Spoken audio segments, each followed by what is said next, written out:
And now, see, she's making stupid faces at me, so I can't fucking concentrate. God damn it. I'm going to come on your podcast and fuck with you, Catherine. 1, 2, 3,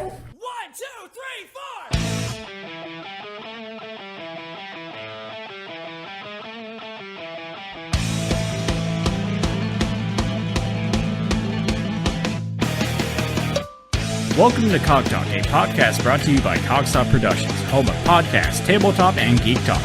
12 Years Hollow, the Cog Talk theme, is written and performed by Bearghost. To listen to this track and more, check out www.facebook.com/BearGhostAttacks. Hi, welcome to Cog Talk. I'm Patrick. I'm Josh. And I'm Scott. And today we are recording from the Astral Sea. No. It is amazing here. No, it's a garage. It's all astrally. It's not astrally, it's a garage. It's all sea-like. It's a garage. It's all... It's concrete. Concrete, tools, and dirt. It's amazing. Anyways... Poor lighting. Thank you for listening, and we're recording this episode on the 4th of July, and unlike the victory that America faced, Josh, we have been defeated.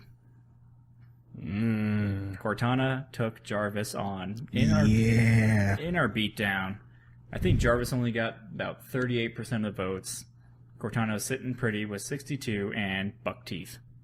Yeah, buck teeth Cortana. Master Chief has buck teeth, not Cortana. Cortana's perfect. You don't even know what Master Chief has. He has a goddamn helmet. He's a ginger. He's a ginger with buck teeth. It's in one of the books. They describe what he looks like. He looks like the fucking guy from 30 Rock. Well, you know, like he got punched in the throat, and that's why he has a deep voice. But other than that, he was an intern, or not even an intern, a page at NBC. There you go. I'm gonna say this: the buck teeth thing might be like pre-super soldiering, but the gingering never disappears. It was. He had buck teeth before they gave him the suit. Well, considering They how, did the everything. injections. But it's not just the suit; it's a Oh yeah, whole the series of injections things. fixed it. well, considering how many alien species I've made suck my pixelated nutsack as Master Chief, I can understand why he has no soul. So, outside of the obviously biased beatdown win, I'm still convinced that Scott has rigged this somehow because, again, even though this wasn't a topic that Scott was prepared to talk about, he has somehow won the polls.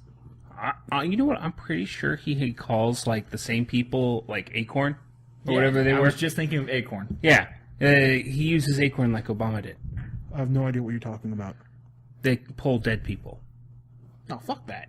Yeah. Maybe it's kind of like what happened in that Robin Williams movie where he's running for president, where there's an error in the system, and no matter whenever people were trying to vote for Jarvis, it went down to Cortana. Then how did he get to Jarvis? Oh, because I paid off to get at least 7 votes. Or maybe, just maybe, Cortana really is better than Jarvis. Like I said, Well, Cortana wins. people's opinions don't count for anything. What does this make? What does this make? Number 5 in the audience polls that I've won. Unfortunately, and Vanessa Carlton should have never won Best Original Music. I was already willing to give that one up. I was just as surprised. No, again, I think he has his own little acorn. Yeah, definitely, and it's funny that he doesn't even know what that means, so that we can just say Acorn around him and act all superior. We're still a united front. Yeah, you still lost. Yeah, well, we didn't say that we're a good united front. We're like the axis of evil. I get dibs on Germany. I get to be Germany. You have to be Italy. No. Japan. Yeah, that makes sense. Yeah, I can see it. All methed out, cocaine pilots crashing into... Yeah. Yeah, there we go. But That's you my don't get method to of be thinking. America, because America's beautiful, like this, on the 4th of July. No, you have to be like... England. The UK. We're totally not lying about these boats not carrying weapons. You won't be totally justified for killing all these people who we've, basically screwed. Yeah, matter of fact, you are England in this situation, because we bombed the fuck out of you. And I still came out on top. We hit you with every comment. We hit you with every little poke and every little prod, every little joke. Buck teeth, buck teeth, buck teeth. And then the audience is America, because America came through and saved your ass. There you go. Listeners, you are America. I think, And I am think proud he's to be the UK.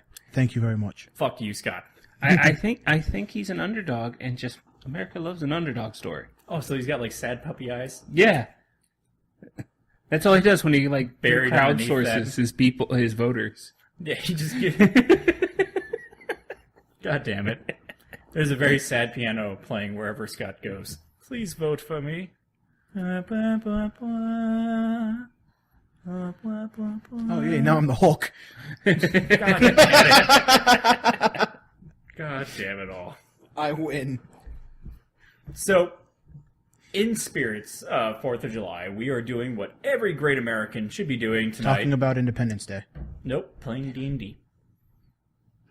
Why? Because we are free, and you guys are fucked because I'm running this campaign tonight. Yeah. So, this is going to be an extremely nerdy episode for you guys, so strap in or fuck off. I actually did want to say one thing about the new Independence Day movies, because they're doing two. There's going to be 2 sequels, and I was watching a YouTube video where they were like doing their dream sequels, and they came up with the best titles ever. So you have Independence Day 1, Independence Day 2, Veterans Day, and Independence Day 3, Memorial Day. I think it's the perfect titles. Isn't that just... Oh, go ahead. Isn't that just going to increase the confusion that people have between all those holidays? Yes. Well, I like it in the sense of the timeline of the movie, because if Will Smith and Jeff Goldblum did come back for it, at this point they would be veterans. Because that movie was like, what, 97, 96? No idea. It was a while Maybe back. even 99? Yeah. Yeah. I think before. But IMDb. Well, while you do that, we're playing D&D tonight because we are a geeky nerd podcast, and we love doing that stuff. And if you don't play D&D, this next conversation is not going to make any sense to you. You might as well fast forward to the 30-minute mark where we talk about... No, you make them learn. Don't you encourage them to bypass a single second. 96. You're stuck for this. Independence But Day. after the promo, we might have something else for you. Independence Day, 1996. It was 2 hours and 25 minutes long. Really? Yeah. That movie did not seem that long. No, that's how good it was. That's how many explosions there were. So, since D&D Next is around the corner, we only have what we have right now, which is we have the D&D 3.5 books and we have the D&D 4e books. Yep. And I want to ask, what is your guys' preference? Because to give the listeners a kind of overview on this, D&D 3.5 is how old now? Like, I was a senior in high school when I was playing 3.0 and 3.5 came out. That was 2007. okay, so it's almost 7 years. almost a decade now. Yeah. And I see that one, 3.5 is kind of like, if you are a mechanic, 3.5 is for you. Like, yeah. instead of playing Forza, go build a car. Yeah, That's 3.5. If you're a min-maxer, if you want to use game terms, Yeah. you would play 3.5 because you can do everything to your character. Oh yeah, and you can build characters out of like different games and animes and all that. I've built the Saiyans, Goku and Vegeta, in D&D. Yeah. I built Iron Man, Wolverine, the Hulk. You can build anything you want. Whereas 4th edition is a little bit more limited in scope, but it changes the game mechanic, and it makes it more appealing to someone that's, let's say, a video gamer, where it's like you get options A, B, C, or D, choose which one you want, and then from there you get another A, B, C, or D, so on and so forth.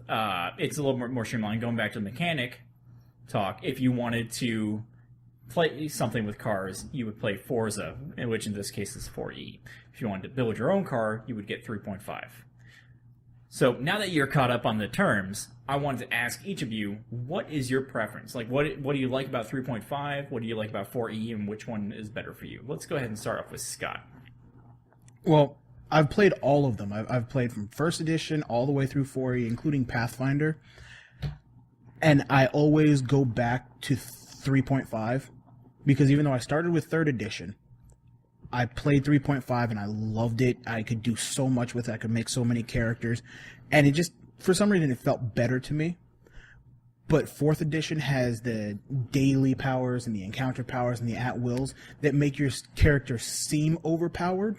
But in reality, everything is scaled properly. All the enemies, everybody on the battlefield, everybody is the same strength. It's just a matter of where they're strongest. That's why you have your different roles, like your leader, It's leader, striker, Controller, and defender. And it's amazing having that. But in my heart, I love 3.5 through and through. Nice. What about you, Josh? 3.5 is what I was introduced to. And the saddest thing, I've never played 3.75, which is the stuff bringing over the Pathfinder stuff. Yeah. Even though we have it. I love the versatility for building because I know exactly what I want to build. I would say 3.5, the best example is like skill trees. When it comes to your feats and what you're going to do, that's exactly what you do with the 3.5. So that's like vanilla WoW for people who've played World of Warcraft. 4.0 is like new WoW, what currently is, or you have 3 options to pick. So it's very limited. But again, you get to be the badass at what you do. My first experience with 4.0 is with your campaign. Yep. And my guy's Foost is a rune priest, which I was a little disappointed that Wizards of the Coast and their D&D team didn't really make too much over the years that they've had 4.0 for rune priests, but I still love it for what there is. Because I get to be Healy, or I get to be Smashy, and or I can be somewhere in the middle, which is where I'm at, and I really love it. Nice. So I gotta say, for something that would be just quick to jump into and build, 4.0, definitely. Because, let's be honest, a 3.5 build process can be anywhere from like 3 to 7 hours, depending on how much gold you have. Yeah, and just building the character, starting off with a certain level, figuring out how to build up to that level. And the experience you have building characters. I can build a first level character in 10-15 minutes. 20th level character, that's going to take me hours. Probably 2-3 hours to do it, just because there's so much to go through. I know it took me probably 3 days to build my 20th level character, which was Balthier. Yeah. Because I had to figure out what he was, figure out his his prestige class, figure out his items, figure out all his spells up to this point. So it was a bother. Yeah. It was fun, but it was a bother. But once you got the character, you love the character. Oh yeah, he's still one of my favorite characters. Yeah. And so, but at the end of the day, I'm gonna say 3.5 because it's what I know best. It's what I personally run. And it just allows me to see, like, the thought process behind each of my players when they pick certain feats and certain spells to use on a regular basis. So I get a beat on who their character is and how to abuse them. Great example, Raylan, Glass Cannon. He's a wizard that can kill pretty much anything. You hit him once, he's fucked. Yep. And my guy, Cyrus, who was Damage Sponge. But he found out ways to fuck with If you could hit him. Yeah. Yeah, he was the tank and the meat shield. Yeah, he couldn't get hit for like the first 2 sessions when it came to fights. Yeah, I was a little OP in AC. See, I like 3.5 because it's got a lot of customization options and it's got a lot of different things that you can do. The downsides of 3.5 for me is that some classes stagnate. Like I'm a knight right now, which is totally fun. But at the same time, there's certain levels where it's like, hey, I get nothing. I get a little bit of HP, woo, kind of thing. Whereas I see some other classes, which is like, I'm learning new spells, I gotta do feet, I can do backflips, I can ride cars, and I built the first scooter. Whereas 4th edition is a little bit more limited in scope because you pretty much go, I'm a fighter. What type of fighter are you? A, B, C, or D? Well, I'm D. Okay, cool. Well, you can pick from this, this, this, or this. And it's kind of like a filtering process. So you might get, if you play it long enough, a couple classes that intermingle. Or not classes, but a couple characters that intermingle for you. Where, like, if you're a fighter in one campaign and a fighter in the second campaign, they're going to be very similar. But I love 4th edition because, one, skill challenges. I always like things that are cinematic, and skill challenges are a way that they kind of pick up the pace, they pick up the action, and you can do something really big in a cinematic scene that only takes a few things. And I also like the power structure. Whereas there's a couple dice rolled, but battle is streamlined so much. That is beautiful. Everything when it comes to the rolls are streamlined in 4.0. Yeah, so where you might roll a couple dice, you might roll one dice, but you don't have someone that has to sit there for, let's say, 5 minutes, roll 12 sets of dice, add them up, figure out what their negatives are, all these things just to get one round done. Or not even one round, one turn. Yes. And for me, even though I started with 3.5, I'm a fan of 4th edition. Like, Critical Hit still runs it, and that's what actually got me into playing D&D a lot, was listening to that podcast and then finding you guys playing it. And Nerd Poker with Brian Posehn used to play it. I think they bumped down to 2nd edition, and they refitted all their characters for it, because that was what they were used to. So it was just, I fell in love with the 4th E rules from listening to it, played 3.5, liked it, but I like 4th edition better. It's just way easier. With that being said, D&D Next. The starter kit actually just came out today, right? Yesterday. Certain stores got it yesterday. The rest of them, anybody that doesn't have it but carries D&D stuff, will get it on the 17th. Yep. And it's kind of like your introduction. Introduction.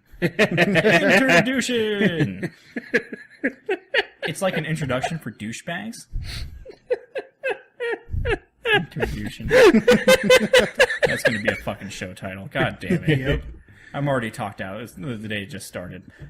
So, it's kind of like an introduction to D&D Next, which is, technically D&D 5th edition. Yeah. In a sense, if you went numerically. And there's some things that have changed about it. I noticed that they have some different stats. They've added some things. They've taken some things away. And this starter kit's supposed to be able to help you get your characters from level 1 to level 5. So it's kind of like it's a foot in the water. It's testing the water out. Yeah, the box will come with a pre-built campaign that allows you get it and you get into it, you read off the campaign, and it gets you used to the mechanics and all the new stuff. And then in August, I think 6th, it's either first week or second week of August, the full the full set will come out, the full PHB, full DMG, and full Monster Manual, probably plus a couple other books. Yep. And I know that we're getting it. Yes. Like, as nerds and geeks, we generally have to have this if we're playing D&D. Yeah. We have to at least try it. We have to at least test it out. Without looking too much into it, we did not get into the play test of it. And I know that I personally haven't researched too many things about it because I want to be surprised when I get it. What are some things that you're hoping gets into D&D Next? Either from 3.5 or from 4th edition, or maybe something new. Well, for me, I've heard that it's going to be closer to 2nd edition. 2nd edition is not something I've experienced, but I heard it was a very technical edition, which again goes back to why I prefer 3.5. So I hope that it is technical, but I hope it's not to the point of, just stonewalling the building or the playing process. Yeah, if it gets too technical, then it's going to dissuade some people. Already you risk dissuading some people from getting it because it's a new system. Yeah. And as, people in the geek culture know, as soon as something changes, you gain a fan base and you immediately lose a fan base at the same time. Because if you talk to any D&D person and ask them what's the best edition, if there's another D&D person with them, there's going to be an argument. Yeah. Someone's going to say 3.5, someone's going to say 4th edition, someone's going to be like, well, D&D was the best. Yeah. And I think for us, though, our benefit is we're so new to the realm of tabletop gaming that I think we can make an adjustment better than people who have been, using dedicatedly 4.0 or 3.5. Yeah. Or those guys that have been playing AD&D since release day. Yeah. So they've been in it for a couple decades. Yeah. I know that I personally know of one person who's been playing D&D since 1.0, same campaign. Dedication. It's the same storyline, and when their characters reach level 20, something happens, they go off, and a new set of characters come in, but it's the exact same storyline. I give credit to that DM. He's had a 40-year running story. But the neatest thing about that, though, is that he has probably like some of the greatest stories to tell. Oh, yeah. Yeah, there's probably been some epic things that have happened in campaigns. I know that once we released Almost Heroic for you guys, the listeners, you're going to hear some of our epic stories, and as they happen, shotgun weddings, sandwiches, these will all make no sense to you, but in the coming year, you are going to love it. Oh, yeah.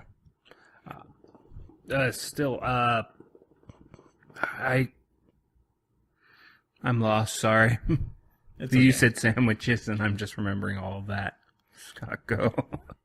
Well, I got something. Oh, okay. I know that, personally, I liked the 4th edition attack styles, where instead of being like you're always attacking their AC or something causes a will save, in 4th edition, you had 4 things that you can attack. You can attack their AC, which was their armor class, for those of you that are unfamiliar with that. You can attack their fortitude, pretty much how well they stand. You know, not literally stand, but, you know, like their body strength, stuff like that. You can attack their reflex, how quickly they react, or you can attack their willpower, how much, you know, their mind will resist you. And in 4th edition, they combined some of those stats together. Previously, it was only one stat, like your constitution, would affect your fortitude. Whereas in 4th edition, they said that 2 stats affect that. So, for example, reflex was affected by your dexterity and your intelligence. So, if you put that into common terms, it's either you're quick enough to react to this, or you're smart enough to see it happening. And that's something that I really liked. From a core mechanic, it makes sense that there's some stats that are just complete shit and that you dump. Yeah. And there's some stats that you want to keep strong. And this helped balance out those those defenses that might have a shit stat, but it might have a strong stat. Right. And 2, I like the way that was interpreted, because much like I said, you're either smart enough or fast enough to dodge it. It made sense to me that that would happen. You know, because there's a lot of characters that are either super fast and can react to these things, and there's certain characters where it's like, I think my guy would have seen that coming. You know, someone fires an arrow at me, my guy's not going to sit there and be like, oh, arrow, when he's, like, solving physics equations on the side. Yeah, I do like that mechanic in 4.0. Yeah, and I hope that they carry that over, or carry something similar to that over into 5th edition D&D Next. That would be nice. I can say personally I am very excited for D&D Next. Less to see the new how they transfer things over, and more just to see how their campaign structures work, how the experience structure works. Because I've been DMing for years now, and it's always different how you as a DM can affect the world. Like in 3.5, you just kind of pick a monster or pick a couple monsters, figure out their effective class level, and ratio that to your players. And it's a lot of work. In 4.0, you have a bank of experience points to spend on your monsters that they fight, and it makes it a lot more balanced. So, and that's something that 2.0 didn't have, and 1.0 didn't have. It was always different. So I'm excited to see what they do next. That was a nice way of using D&D Next. Yeah. And I have to ask you, like you mentioned the campaign structures. As you know, me and Pat have both built our own campaign idea. I don't think you've used any elements from pre-existing campaigns that you can find anywhere. Nope. When I do my campaigns, I make it all original settings. And I also reskin a lot of the creatures. So even though it might be a goblin, let's say mechanically, I put it as a, savage man that my party members might have rode down a mountain. Named Bobsled. Robert Sledding. His name was Robert Sledding. His name was Robert Sledding. His name was Robert Sledding. Fight Club in D&D. Make it. Anyways, since you have probably run into people and played with people who actually do use stuff that's already provided, What do you feel would be better? Like, do you feel like actually running the campaign they give you in the book for the starter kit will actually be good, or do you prefer the idea of just making your own?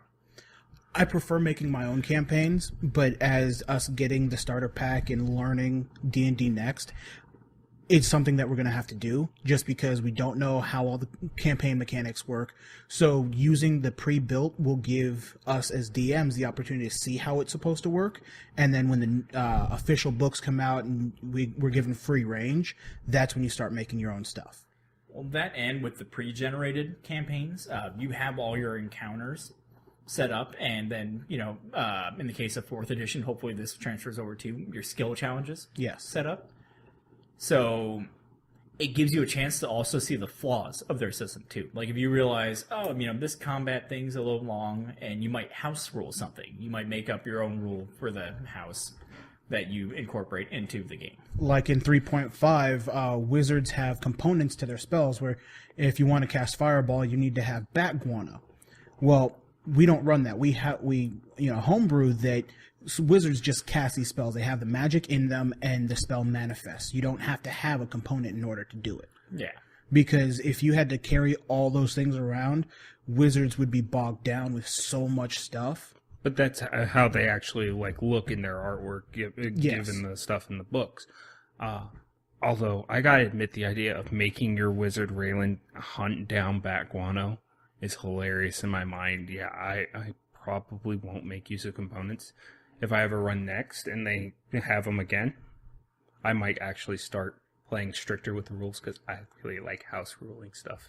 Well, in the way that works is that wizards and sorcerers and casters that use components like that have they're members of schools, and they can put in orders, and they have couriers that run around finding who the delivery goes to, and they get deliveries according to DMs.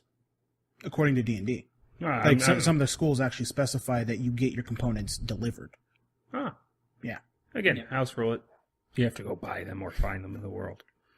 Oh, I would not play a caster. Yep, it's all about axes and bucklers.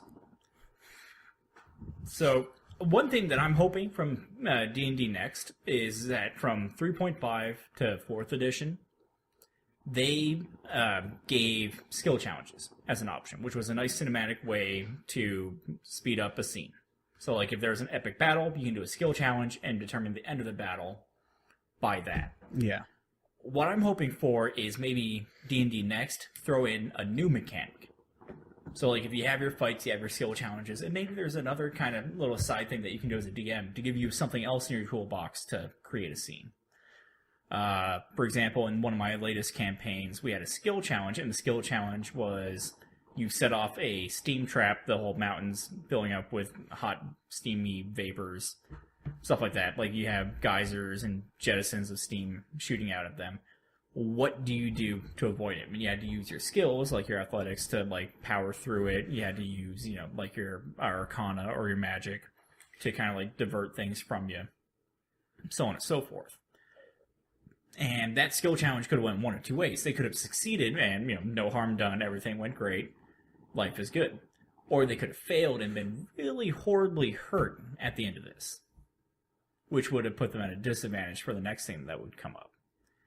So I'm hoping that maybe, just maybe, D&D Next can make something neat for DMs to use in their toolbox. That would definitely be nice.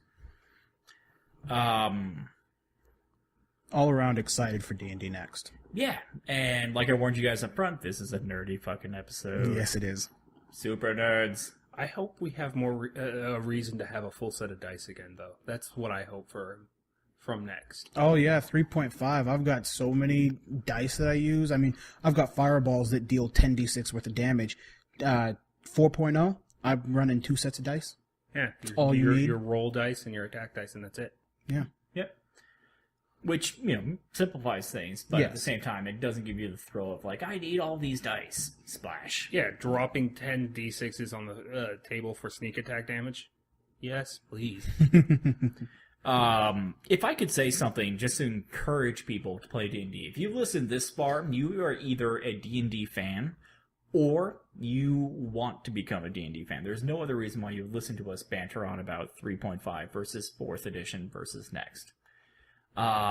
If there are so many different ways and reasons to play D&D, I know that from my standpoint, even though I'm a math guy, I'm not the type of guy that plays D&D and like dresses up in the character suits or whatever.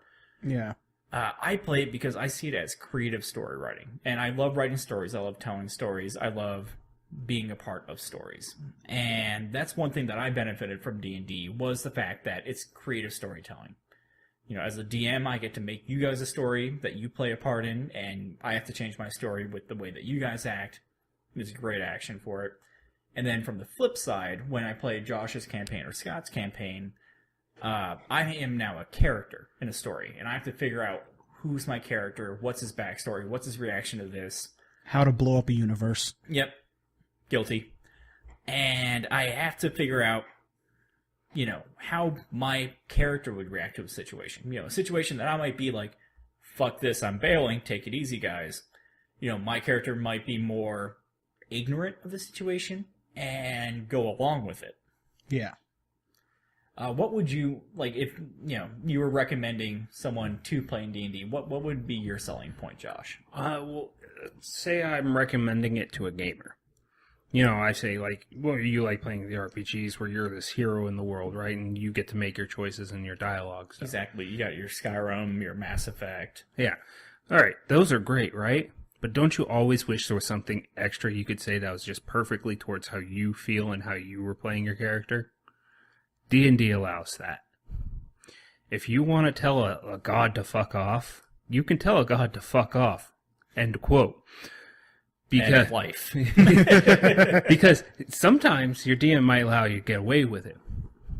And after a little bit, you get to become the god of all gods and run a realm yourself. And you get to decide what's the nasty effect of choosing the renegade option. Yeah. And more importantly, I think that you get a little bit more control. Like, one of Mass Effect's things was you can choose to be a super paragon or super renegade, and sometimes your renegade was just pretty much you being an asshole. Yeah. You know, punching reporters in the face and stuff. So you get to choose how you get to be that renegade. Is it that you're just self-interested? Is it that you're straight out violent, like some Commander Shepherds in the universe? Is it that you're valuing option A more than valuing option B? Yeah. Are you just doing good in your own way? Or, let's be honest, the real temptation for D&D is you get to be evil. You could be evil. Yes, you can potentially be the guy who goes out and kills everyone. Guilty. Very guilty. Yes. I had fun with Yeah, that. you're not limited to the idea of just being the hero to saving the world plus Timmy that's in the well. You can say, fuck Timmy, you're staying in the well forever. Yeah, I've got more important shit to do. Yeah. And that's the thing, like, it's a great way to, like, meet people and talk to people, or just rebuild better existing friendships. Yeah. Or tear them down completely, too. Yeah, because fuck Scott. What did I do? Yeah, What fuck haven't Scott. you done yet? I want to know specifically what did I do. I can't say it on there, but it will involve lightning bolts and children. Oh, yeah. Yes. And so that would be my temptation, because when it comes to games, you usually will have people who want to either be in the world that they're playing in, or have their best avatar in that world. And those are your, like I mentioned before, min-maxers. Yeah. What about you, Scott? Like, if you had to sell someone on D&D, I know that you sold it to me. When I started playing, it was me, you, Josh, Aaron, Catherine, and Amanda. Yep. Sold it to Josh, Amanda, and Aaron like a year and a half before that. I've sold it to many people, and basically this is what I tell them. Have you ever... You don't want to play D&D because you don't know what it's like, you don't know the characters, all that. Well, name your favorite superhero. Name your favorite Dragon Ball Z character. Oh, well, I like Goku. I can build you Goku. I can make you literally any character in the world. Green Lantern, Superman, Doomsday, Yun Sung from Soul Calibur. You name a character, it can be built in 3.5 anyways. 4.0, not so much, but I haven't sold anybody on 4.0. But if you want to play D&D, I suggest let me run your game. I'll be your DM because I love playing with new players, and I will make you your best possible character without breaking it, because then I have to break you. Yeah, and then you offer them variants where it's like, well, I kind of want to be like Goku, but if Goku used a sword. And you're like, okay, cool, Yep. yeah, we'll figure out something like that. Or I want to be a winged monk that's a halfling, or a hobbit if you don't know what a halfling is. I can do that. Or a little person if you don't know what either of those are. Yeah. We little Well, folk. how are they here if they don't know what a hobbit is? I don't know. Maybe we got some fraternity guy sitting there like, yeah, Jaeger bombs. What the fuck's a cog stop? Because, if you're in a fraternity, that's where my mind obviously went. Could you tell what kind of cafeteria I sat in? The one where you got your pants pulled inside out too often? No. Yes. Yeah, there we go. It's okay. This is not a safe place, but place all the same. It's a place of harassment. So, before we move on to the next topic, let's talk about the plug today. We don't have a plug. Yep, I didn't even bother making a fake one. But I do want to take some time to talk about Knockout Energy. It's an Arizona-based energy drink company. And Scott brought some over before the show. I've been slurping down on the original one, which kind of tastes like a Monster. Like, to be fair, to compare it to other energy drinks. But he did get an extra flavor for Josh, which tasted fucking amazing in my point. What the fuck is that called? That is... it's called Monkey Punch. Monkey Punch. Yes. It's kind of like Donkey Punch, but you scream afterwards. And not beat your die. chest. It's a really solid, strawberry banana flavor. By far one of the best, because usually the banana flavor will take over and kind of peter out in your enjoyment. Yeah, it tastes like Runts, where it's like that artificial banana sweetness. Yeah. Yeah, but whereas normally that would happen, whatever they did doesn't do that. It just drops off right at the right point. It still tastes good. You enjoy the experience the whole can through. And Knockout is the only energy drink to have a strawberry banana flavor. Yeah, that we know of. Maybe there's someone in Wichita that's like, strawberry banana energy is where we need to go. Well, yeah, big names. Like, if you go to Walmart, they'll be the only ones with it. Yeah, but, and one thing that I love about it is it's $1. Yeah. These things are dirt cheap, they taste great, and, even though they're not sponsoring us, but they totally should. I recommend that you go out and buy some today, because this is fucking delicious. Yeah, As in delicious fucking. I'm kidding. The can will not fuck you. I love on the can their little slogan that they have: respect all, fear none, knockout, come get some. It's really good. I fucking love it. I had the Knockout Punch, which is the fruit punch one. Amazing. Warning, not recommended for children, pregnant women, or people sensitive to caffeine. Oh, that's the stuff no one cares about because they do it anyways. Yep. Yeah. So if you're a sensitive to caffeine pregnant person that's a child, or... Very possible this day and age. Yeah, 16 pregnant. If you're on the cast of 16 to pregnant, don't drink Knockout. They're Stop breathing. You're wasting 20. my oxygen. Yeah, coming from somebody, when I was in high school, from my freshman year till my senior year, I would drink Monster every single day. And then they came out with the BFCs, and I would drink 2 or 3 of those a day. If you know the BFCs, they were 3 of the regular Monster cans. And I would drink 3 of them a day. Yeah, or the Monster XLs. Yeah, the ones with the twist tops. Yeah, those things are... And then when I got out of high school, my senior year, I went cold turkey, didn't drink any. A year later, got a headache after drinking it. Or a migraine because I drank the entire can. Now whenever I drink a Monster or a Rockstar, I get kind of a headache and it really sucks. Knockout doesn't give that to me. Hey, now when I need an energy drink, I'm going for Knockout. Yep. Also, from a health nut perspective, I'm looking at the back of this, and this actually does not contain any guarana. Yeah. I think that's the term for it, guarana.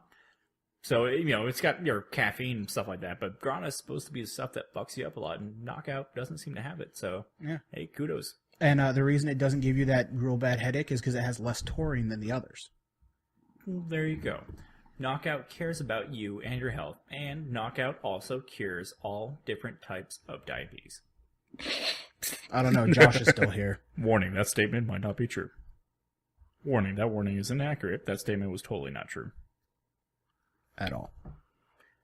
So, since we're talking about making your, perfect character in D&D and stuff like that, welcome back for those of you who skipped the D&D talk, by the way.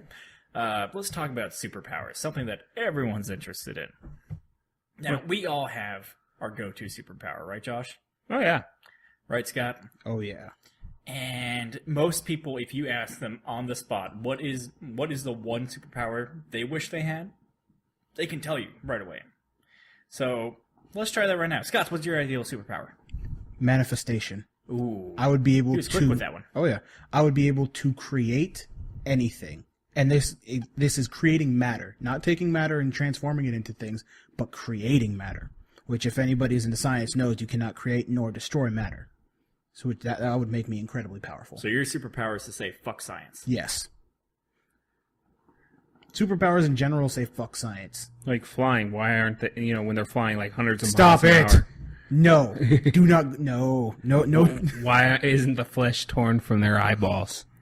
And if Superman were to punch you, he would actually create a black hole that was like 1.6 light years wide. Mm-hmm. Yeah, that's how powerful Superman actually is. More importantly, why do they fly faster when they flex more? Yeah, exactly. Like, You're about to ask a question that I really hate getting asked. That's the question, Pat. I don't know what the question is. So Good. I can't. Don't ask. Just stop. How does Superman fly? God damn it, Josh. I knew it. How does Superman fly? He's Superman. Yeah, there you go. Straight answer. Josh, favorite superpower. Go. No. First of all, I want to know because they make sense of his other powers, including laser eye vision, which is just basically his eyes refract light at such an intensity that it becomes a beam. So why does Superman fly? What about him being super and charged by the sun makes him able to fly? Because he's Superman.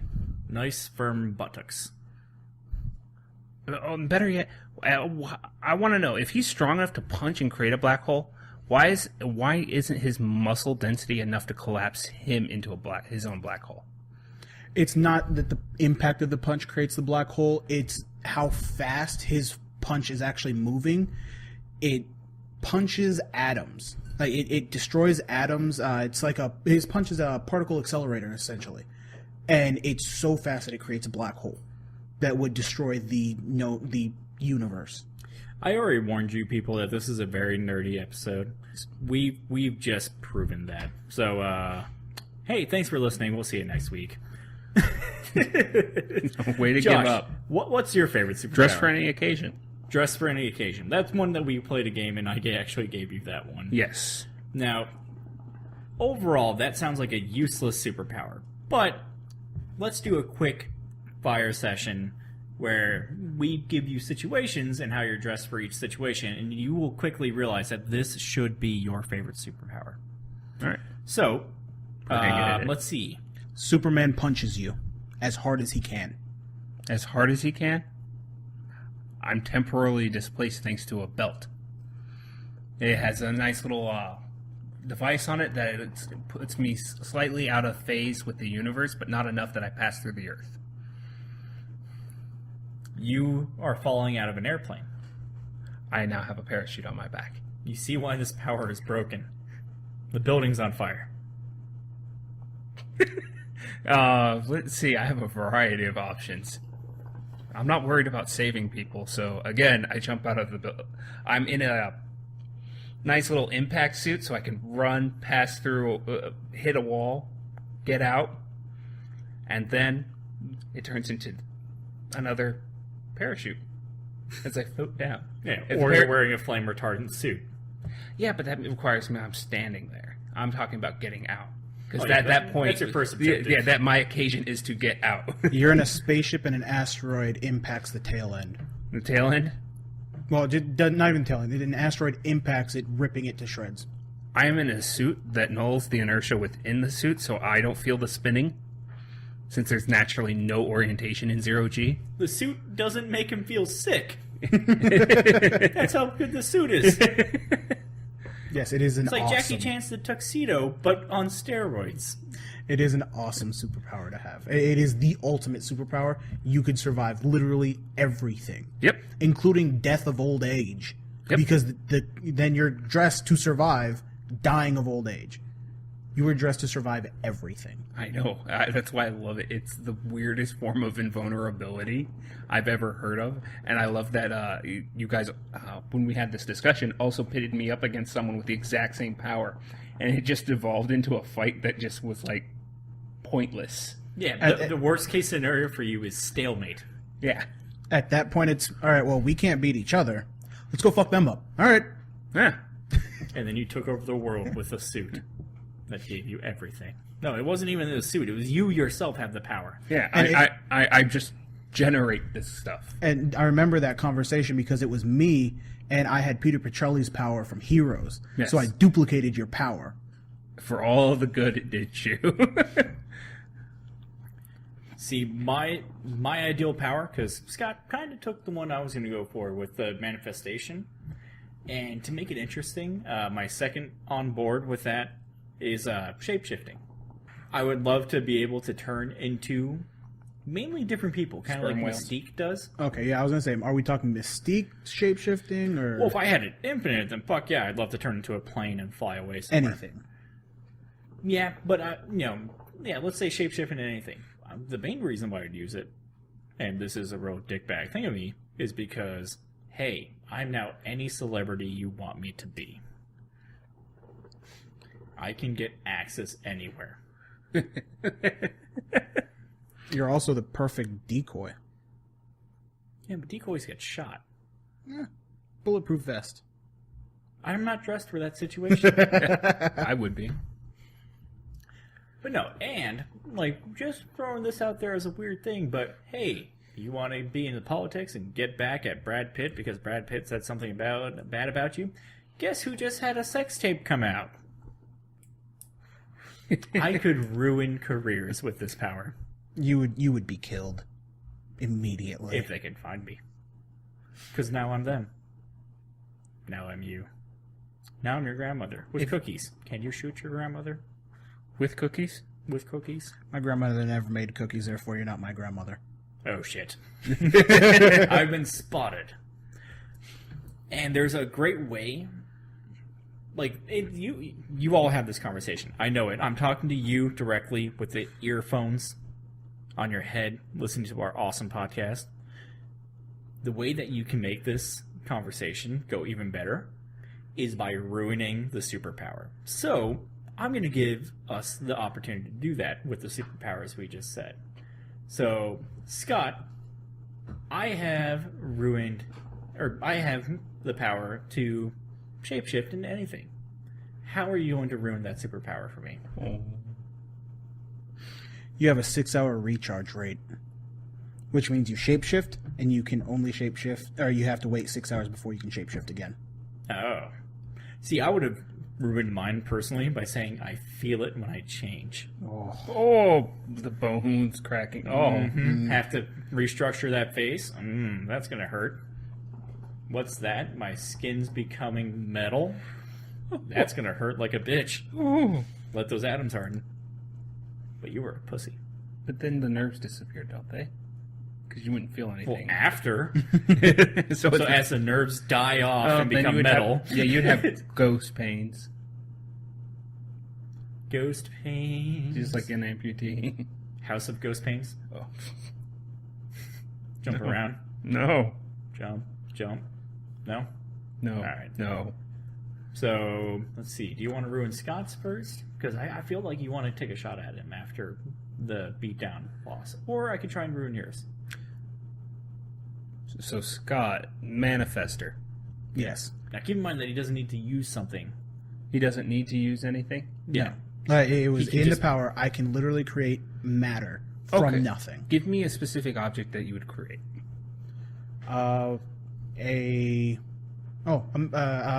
Mark V armor from Halo, All right, I'm going to do this. fully operational. The more complex the object you try to create, the more unstable it is. So you have a timer to use it before it explodes based on the complexity of what you've built. So, like, the atoms don't stay together correctly. Mm-hmm. So if he makes, like, a rubber ball, it's like, cool, this is safe, this is fine. But if he makes, like, a jet plane, it's like, I hope this doesn't blow up in my face soon. Yeah. Do I know the timer? No. But you have an inherent idea based on the complexity of the object being constructed. Yeah. I could still run with that. Yeah, but that is a way to ruin the power. It is. Do you have another way to ruin your own power, Scott, since I took mine? I can only create things that I've seen. So it's like if I've never seen a Quinjet, I can't create a Quinjet. Hey, you've still seen a sun. Like, as far as things go. Oh yes, I create a sun. I'm just saying. Left Shepherd. Yeah, but I can see what he's saying. So you can't, like, imagine something like, I really hope I have a 60-foot pogo stick. Never seen a 60-foot pogo stick. You haven't lived yet.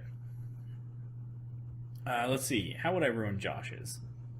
Please try. I've tried in the past. It's such a hard power to ruin. You're the reason I realize that it's the best kind of invulnerability.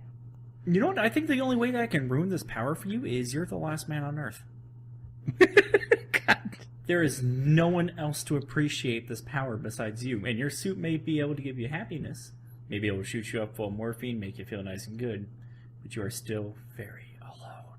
But what if my occasion requires me to go to another populated planet? Son of a bitch. You're naked otherwise, but then you would feel shame, and then you would just get clothes. Keep trying. I don't want to cheat. I don't want to cop out and say the timer thing. Oh, here you go. Your power's reactionary. You So you can't have to control be it. in the burning building before your body goes, oh, I'm in a burning building. I should totally get this on. So it's like you hit the ground and it's like, maybe I should be bouncy.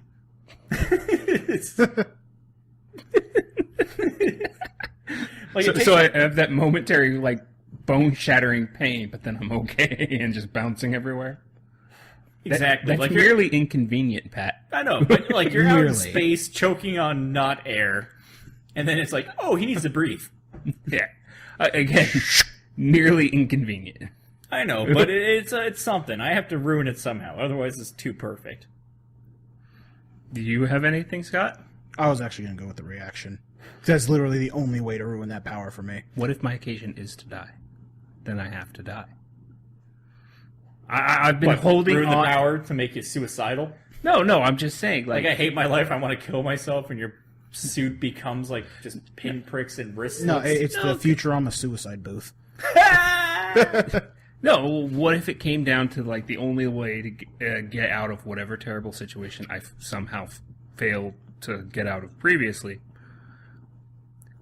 is to die? Yeah, then I would be assured death. My death, if you could perfectly assure it, is a certain thing. The only way to do that is a black hole. Because nothing survives a black hole. So I would have to be instantly teleported within the black hole? Because you would have to put me already inside it before I could escape it. I think I got No, one. just within its range. Because it can spaghettify you from, like, what, a quarter light year away? You would have to get me within that range again. Yeah. Instantly. I think I got one. Your mind can't tell the difference between reality and fiction. So when you're watching TV and it looks like someone's on a beach in TV, you're now in swim trunks. There we go. I like Yeah. that. There's a burning building on TV. You're in your living room, but for some reason your body goes and puts you in the flame retardant suit. So it's still an inconvenience, but at least it's an annoying one. There we go. It would ruin TV for you. And Josh, that is my mission, is to ruin something in your life. I think that's fantastic that it comes down to my powers. Just what annoyance you can best Oh, I'm so sorry. you can best give me. It was a hard hit. What time are we at? 55 minutes. Let's talk about hookah real quick. All right. On the note of that hard hit, Yeah, so we're smoking hookah. Hence that oh so sexy cough that I just did.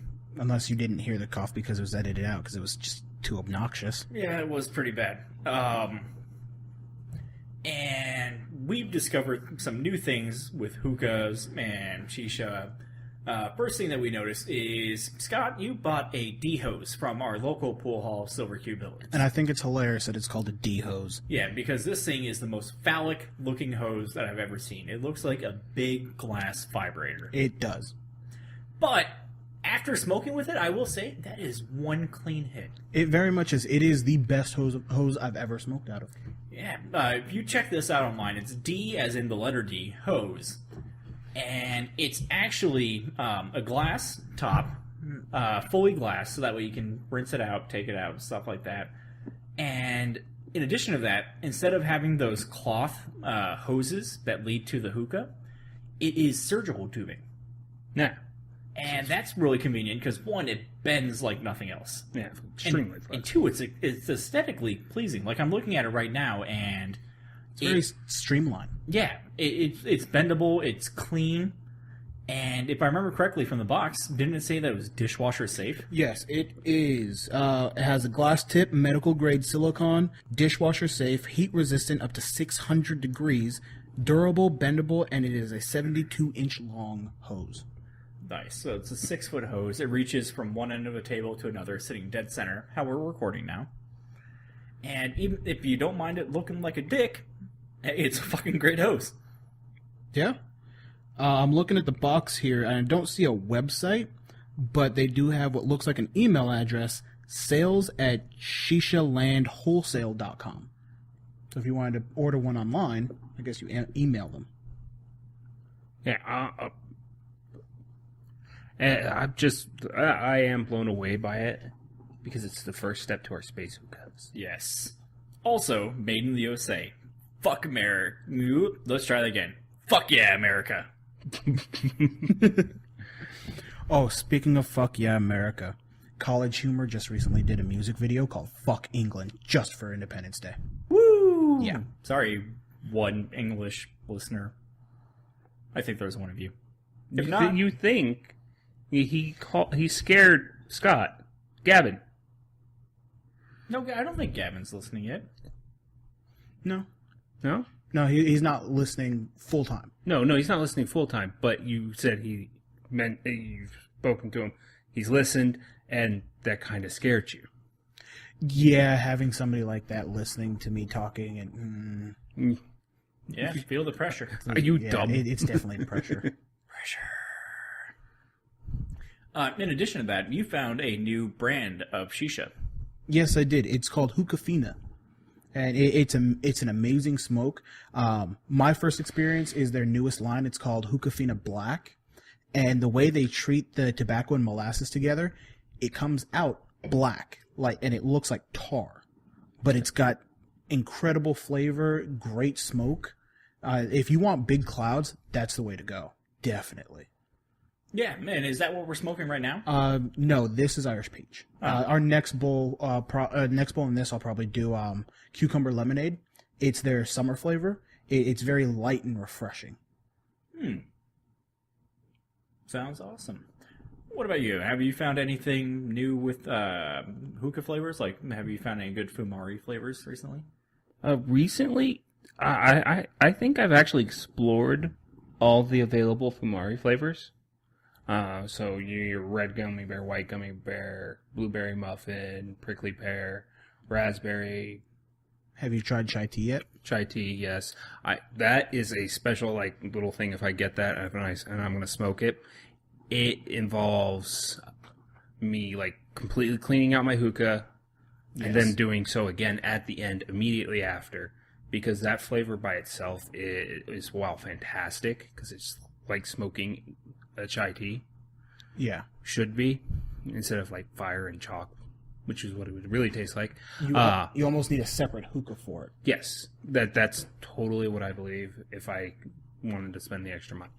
No, I'm more interested in structural components that they've been coming out for, because bowls are always the interesting thing for a hookah. Yes. But Pat showed me that one, so. Yeah.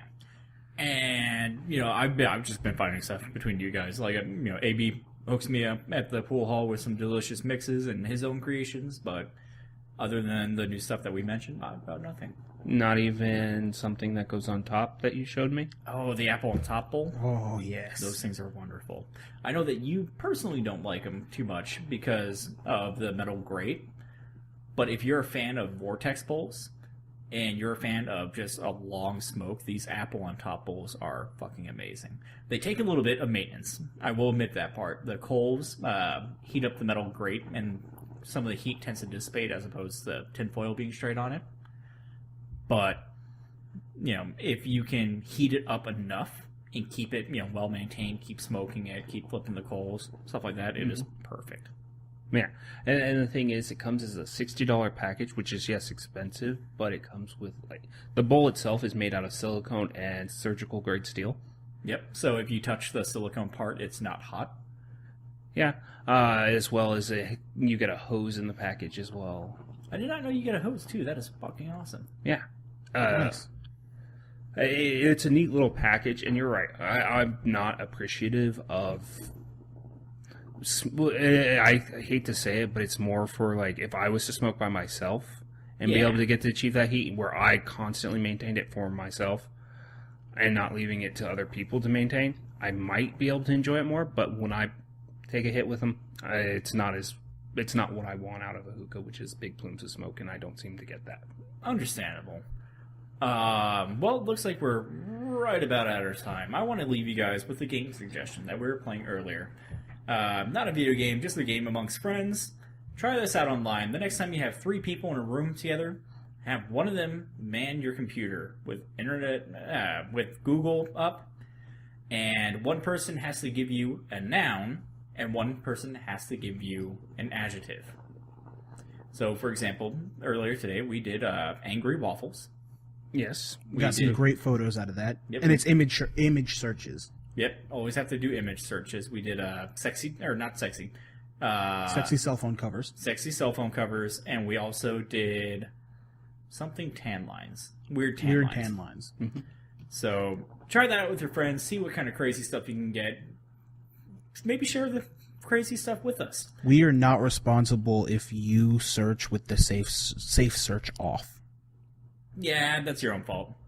But you can up the ante of the game by doing it. If you find any weird images, feel free to send it to us on our Twitter at cog_stop. Send it to our Facebook at facebook.com/cogstopproductions, or even email them to us at cogstopproductions@gmail.com. And I think that's the end of this. This is a very nerdy fucking episode. It was, but I very much enjoyed it. Yeah, we're speaking to the core audience. You person with your headphones still in, looking gazingly into the distance, wondering if you can ever be here with us. Red light. Yeah, red light. Heads up, man. So, hey, I'm Patrick. I'm Scott. And I'm Josh. Saying, can you endure the internet? Can you? For more episodes, updates, and other projects, check us out at cogstopproductions.com. Don't forget to like us on Facebook at cogstopproductions, and follow us on Twitter at cog_stop.